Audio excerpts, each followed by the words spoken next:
By that time, the political situation in France was not very good. There was a lot of rioting in Paris in '68, and the way the people voted, I decided I want out of here. And so I had a friend of mine who had moved to the United States, to California. He told me, come here, it's great, you'll love it, you can make good money. So I just bought a one-way ticket and packed up a suitcase with like one change of clothes, and I had $75 extra in my pocket, and I went right there into Bangor in Maine, because that's the furthest that my money could buy, and it was in a charter plane. So I ended up in Bangor, got out of the airport, and said, okay, what do I do now? With $75. So the morning after, I landed a job in a gas station.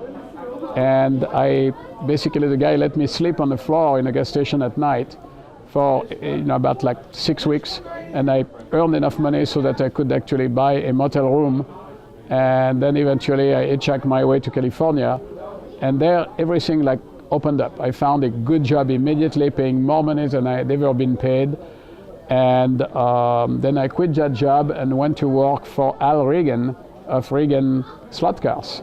And I designed some little HO cars for them, and they were great. I mean, they were little brass floating things, and they were immediately a great success. They sold tons of them. But I had a dispute with Al Regan concerning money, so I quit. And then I went to work for Dynamic and designed another HO car with an angle widener motor, but they didn't do a very good job of it. And then I went pro racing. And so I kind of made an alliance with Lee Gilbert, who was really the top-notch racer at the time, and he kind of gave me the ropes, and he kind of handed me the ropes, and then we went to New York in my little Honda car to Nutley, New Jersey in February of 1971, and there we landed. We drove non-stop 53 hours to get to New York, non-stop. And we landed in Nutley, New Jersey, and we cleaned their clock. He won the pro main, I won the amateur main, just walking away. We took all their money and just left. So I went back to California, and they immediately moved me to semi-pro, because at the time there was amateur, semi-pro, and pros. And we were all racing open class cars. So they moved me to the semi-pro, and I started winning the races immediately, and sometimes setting fastest time for even the pros. So I had 2 semi-pro races, and then they moved me to the pros, and then I started winning lots of races.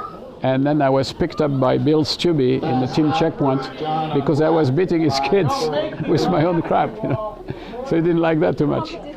Yes, so if you can beat them, join them, So for me it was great. I was getting motors now and tires, and all I had to do is build my cars. But I started thinking very hard and building better chassis, like a better mousetrap, or working on aerodynamics. I made an alliance with a company that made bodies, and told them this is what you should make. And they listened to me, and they made very aerodynamics bodies that were getting away from the scale aspect, but they were fast. And so these bodies work really well for me. And then I completely redesigned the whole chassis the way it was. I said, this is crazy. You have a drop arm, you have strings there that's fragile. So I designed the first, I would call modern slot car. At the same time, I designed the first modern controller. And at the time, they were using literally rusket controllers from the 60s, and they were getting hot, and you had to solder stuff on it, and then micro switches everywhere, and they were heavy, and then they were so hot, they were melting, and it would fall in apart in your hand. They were like, some were made by Gorski, some were made by Parma. So I said, this is crazy. So I designed a one-piece aluminum frame, and with the resistor that bolted there, and then I replaced the micro switches by little buttons, and like trigger buttons, but having pressure. That was like half the weight, and it was cool, and it was totally reliable. And so the Parma people came to see me and bought the controller, and that's the same thing we can buy today called the Parma Turbo. And so it lasted a long time. The mistake I made is that I was offered either money or a royalty, and I took the money, and which was stupid because the royalties would have made me over $1 million now. But that's the way it is.